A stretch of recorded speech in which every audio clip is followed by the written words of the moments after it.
Assalamualaikum guys. Ketemu kembali di malam ini. Semoga membawa kebaikan, kebahagiaan dan natijah bagi kita. Kita melanjutkan tentang Lailatul Qadar yang telah kita bahas ada 2 episode sebelumnya.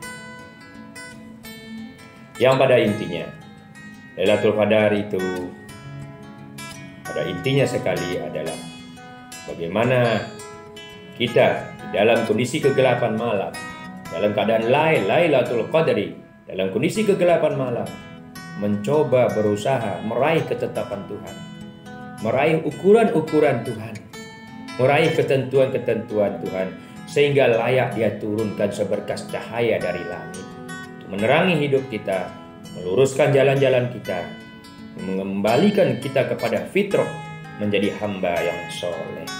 Ketika kita ketemu fitrah, ketemu jati diri kita, itulah Lailatul Qadar yang sebenarnya. Jadi dia akan diturunkan dalam kondisi malam. Kayak ceritanya itu. Kondisi malam lain dalam kondisi kegelapan, dalam kondisi cahaya matahari tidak menerangi, gelap gulita, penuh kegelapan malam, penuh perzinahan, penuh pelacuran, penuh perjudian. Sosmed hari ini apa yang tidak? Anda kalau melihat sosmed ketika kami ingin mencoba memotivasi, wah luar biasa. Seluruh tidak peduli lagi, yang biasa yang tidak, yang jilbab, yang muslim, semua bergoyang dan melibatkan perempuan, menghidupkan syahwat. Goyang engkol, goyang apa? Siapa saja, bahkan kakek pun yang sudah 90 tahun hidup melihat goyangan YouTube, Facebook, TikTok, apa saja, nafsu syahwatnya akan naik. Maka Anda boleh bayangkan berapa nilai pelacuran akan naik, berapa kasus perkosaan. Nah, di tengah kegelapan masa itulah, tiba-tiba di tengah lail, akan ada kadarnya ketika kita mencari jati diri kita. Kita melakukan peperangan pemahaman, peperangan cita-cita, peperangan literatur, peperangan akidah, peperangan pemikiran, memerangi segala kejahatan, bergerak dengan melengkapkan diri kita dengan cahaya nur dengan Quran, lalu merubah pemahaman kita, menimbulkan keyakinan, menimbulkan keinsafan, maka curlah seberkas cahaya hidayah dari langit yang menerangi kita, yang akan merubah diri kita selama-lamanya, yang kita sebut revolusi jiwa, merubah jiwa dari kita dalam keadaan cepat, entah ketika umur 40 tahun, 50 tahun, atau 60 tahun. Yang jelas sejak perubahan itu kita menapaki hidup di dalam kebahagiaan, meyakininya, menjalaninya, dan begitu pasti dengan keyakinan kepada Allah sampai kita menutup mata. Itulah Lailatul Qadar yang digambarkan oleh dari para nabi yang kita sudah bahas sampai kepada Nabi Muhammad, dan digambarkan oleh para sahabat. Ketika Lailatul Qadar ini dapatkan, mereka tidak langsung duduk-duduk beristirahat. Setelah seseorang mendapatkan Lailatul Qadar, ditandai berubahnya cahaya kehidupan dia, yaitu hidupnya selalu diliputi dengan kebaikan hatinya. Kisah Umar yang tidak berhenti-henti berjuang, yang tidak inti mengurus umatnya, keliling kampung mengurus kambing, domba dan sebagainya. Kenapa Umar? Kau dijamin surga. Kenapa? Tidak boleh kau Umar bersyukur kepada Tuhan yang telah menyelamatkan Umar di masa lalunya, yang umat dunia jahil menjadi Umar kekasih Allah. Ya Muhammad, ya Rasulullah, bukankah Allah menjaminkan surga untukmu? Kenapa kau ibadah sampai pagi, siang, malam? Ada apa ya Rasulullah? Jawab Rasulullah apa? Tidak bolehkah Muhammad ini bersyukur? Tuhan telah menyelamatkanku. Surat 93 ayat 7. Wa wajadaka dolan fahada. Diturunkannya kepada Muhammad bin Abdullah. Artinya, tentunya engkau temukan dalam keadaan dolin, tersesat, kebingungan. Fahada, baru diberi petunjuk. Hai Muhammad, sesungguhnya engkau ketemukan dalam keadaan bingungan, lalu kuberi petunjuk. Rasulullah tuh bingung dulu Muhammad itu. Kenapa di Mekah berzina, berjudi, bercampur baur dengan ada orang tawaf, ada haji, ada orang berteriak Allah, Allah. Kenapa kebenaran bercampur dengan yang batil? Apa bedanya sekarang? Bercampur zina, judi, mabuk, selingkuh, goyang TikTok. Yang jilbab goyang, yang tak jilbab goyang. Orang berjilbab sekarang Yang ditutup adalah mukanya, lalu dadanya dibukakan besar-besar, dibiarkan menonjol bengkak. Itu sama dengan tidak berjilbab. Dia pakai jilbab tapi dia goyang pinggulnya sampai gerakan pinggulnya, menimbulkan nafsu syahwat. Nah, pada masa itu berpikir ada apa begini? Itulah kejahiliahan di masa Rasulullah. Hari ini pun sama. Maka masa itu Muhammad ikrar. Sebelum dia membaca beginikah begitu sampai dia menemukan jalan yang sebenar. Maka ketika sudah bulat keputusannya, zaman sudah jahiliyah. Agama Nabi Ibrahim yang lurus begini, aku harus mengasingkan diri. Cara mengasingkan diri ke gua Hira. Kalau kita hari ini, aku harus mengasingkan diri, kita tidak usah lari ke goa. Kita bentengi diri kita dengan sistem seperti goa, penuhi dengan literatur, baca segala macam buku. Buya Hamka, Yusuf Qaradawi, Hasan Al-Banna, dengar seluruh ceramah para guru, jangan takut. Oh, nanti kalau banyak guru nanti tersesat, jangan. Dengar semua ceramah guru. Ingat, bukan mereka, bukan para guru, bukan pengarang buku yang menentukan hidayah untuk Anda. Yang menentukan hidayah adalah Allah dan akal Anda sendiri. Apabila akal Anda mencari Tuhan, akal Anda ingin meniniakan kebenaran, maka Allah akan hadir mengkawal kita. Malaikat akan mendampingi kita mencari kebenaran. Jangan takut. Itu hanya isu-isu yang tidak ada dasarnya. Seperti kami dulu. Dari kecil di kampung sana di kaki gunung. Belajar Lailatul Qadar. Pohon kelapa merunduk, ikan melompat, air beku. Siratal Mustaqim serambut di belah 7. Sampai SMA. Setelah merantau ke Jawa. Sampai di Bogor 93. Baca buku Buya Hamka, Yusuf Qaradawi, bergabung dengan baca banyak buku, lalu berdialog dengan dosen-dosen di Ibnu Khaldun, IAIN, Syarif Hidayatullah, dengan Imam Bukhari, banyak teman. Dan beberapa pergerakan Islam baru terbuka pikiran. Ternyata Siratal Mustaqim itu sirat itu jalan berbentuk hukum. Yaitu jalan yang kami berikan. Siratal ladzina an'amta 'alaihim. Jalan yang kami berikan pada orang-orang nikmat sebelum kamu. Siapa? Jalan yang ditempuh oleh Adam, Idris, Nuh, Musa, Isa. Mereka semua itu hidup di dunia, bukan di akhirat. Berarti bukan jalan serambut di belah 7 yang ada di akhirat, yang meniti neraka jatuh meniti menuju surga jatuh ke bawah neraka. Itu berpuluh tahun. Bahkan sampai sekarang kami masih melihat masih ada yang berceramah Siratal Mustaqim serambut di belah 7.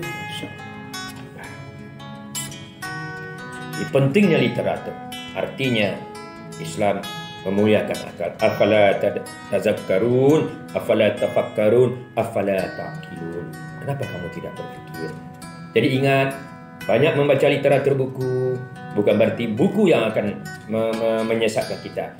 Banyak mendengar guru berceramah, apa saja Anda jangan takut. Berapa banyak ustaz, setiap ustaz itu ada positif negatifnya. Dia juga manusia. Kalau Anda cari siapapun penceramah psikologi ustaz, mesti ada salahnya. Artinya jangan taklid ustaz, jangan memuliakan sosok figur, tapi ajarannya yang kita tengok. Telaah dengan akal kita. Manusia diberi akal dan Allah ada mendampingi kita. Malaikat ada mendampingi kita. Apabila Anda kebenaran, walaupun kita tidak sekolah, tapi kita dengan keyakinan ingin mencari kebenaran, Allah hadir di jiwa kita meluruskan. Begitu. Itu baru afala taqilun, baru berpikir, baru berakal. Jadi jangan takut. Itu yang ada. Maka apalah kita simpulkan? Proses Lailatul Qadar itu ternyata adalah pertama, Lailatul Qadar didapat apabila kita membebaskan jiwa-jiwa kita, alat-alat kita dari belenggu perbudakan. Akal kita harus dibebaskan. Maka bebaskan penglihatan kita, bebaskan mata kita, bebaskan telinga kita, bebaskan kaki kita. Bebaskan dari segala ketakutan. Niatkan yang bulat. Ya Allah, aku mencari Allah. Seperti Ibrahim, Musa, dan Isa. Mereka membebaskan dirinya. Tidak mau sekedar ikut-ikutan. Hanya di dalam surah 16, An-Nahl, ayat 78. Surah 16, 78. Wallahu akhrajakum min butuni ummahatikum. La ta'lamuna syai'un. Faja'ala sam'a wal absara wal afidah la'allakum tashkurun. Diberi kamu dilahirkan, diletakkan di perut ibumu tidak ngerti apa-apa. Lalu diberikan, faja'ala itu diproses, bukan langsung plok telinga. Diproseskan pendengaran kamu, diproseskan penglihatan kamu dan hati kamu agar bersyukur. Jadi yang dimaksud bukan sekadar mata, telinga, hati yang lahiriah. Ini pendengaran, proses punya telinga mendengar tak? Punya mata kita mendengar tak? Punya hati memahami tak? Iqra, baca. Iqra dengan menggunakan mata.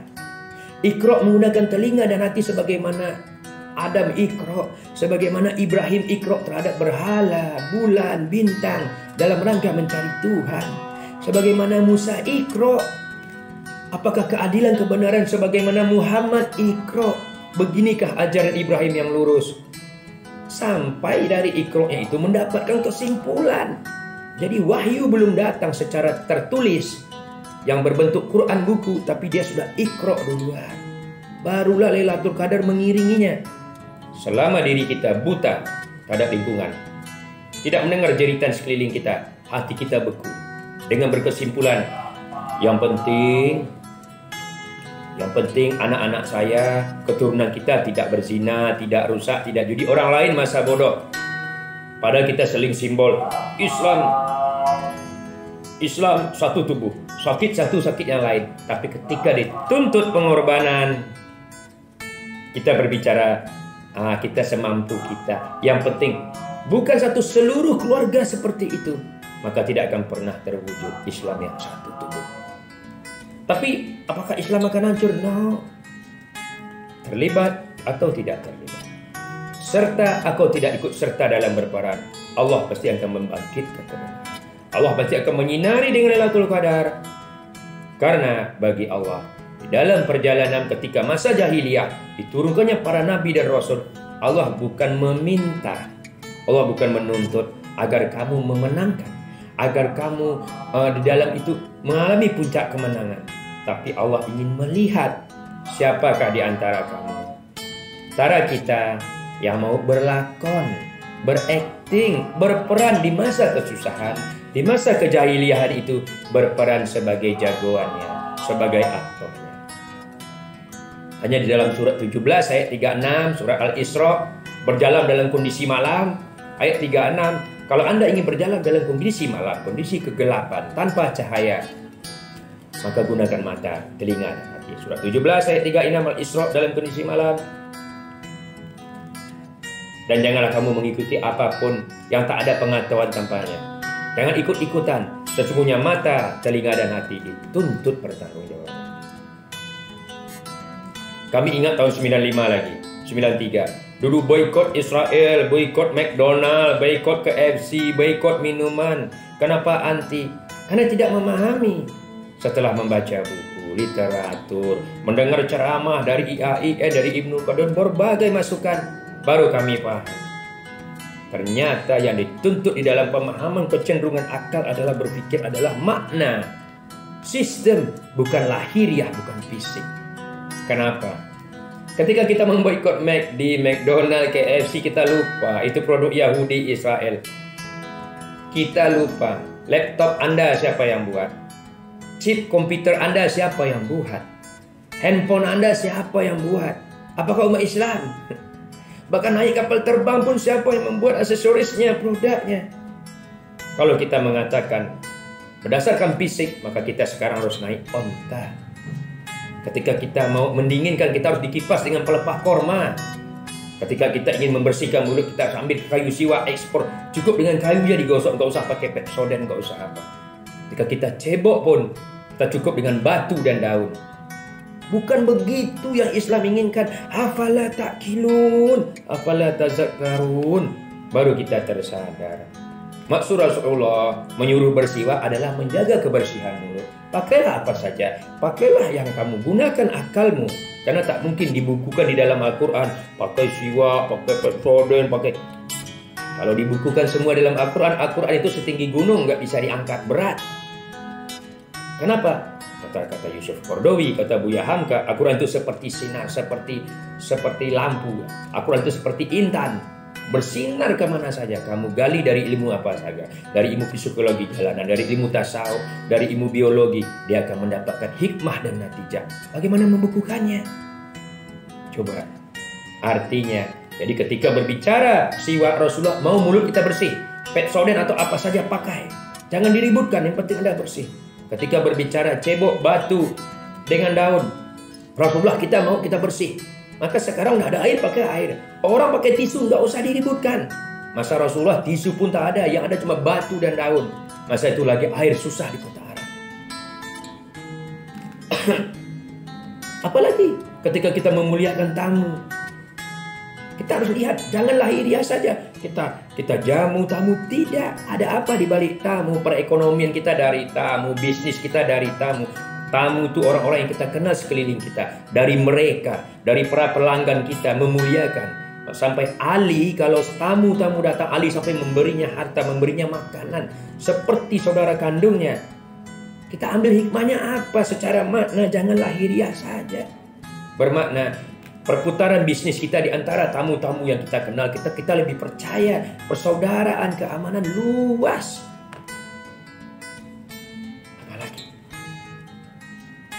Bagaimana pula dengan kita? Sampai kemudian, bagaimana ketika kita membawa handphone masuk ke dalam WC? Oh, tak boleh, handphone itu diletak di luar, disimpan. Bukan itunya maknanya. Kalau handphone mengandungi Quran, bacaan Quran diletak di luar WC karena dia membawa ayat Al-Quran. Lalu bagaimana kalau hafalan Quran ada dalam kepala Anda, dalam hati Anda? Apakah kepala Anda dikeluarkan dulu isinya? Bukan begitu maknanya. Maknailah seluas mungkin. Jangan persempitkan.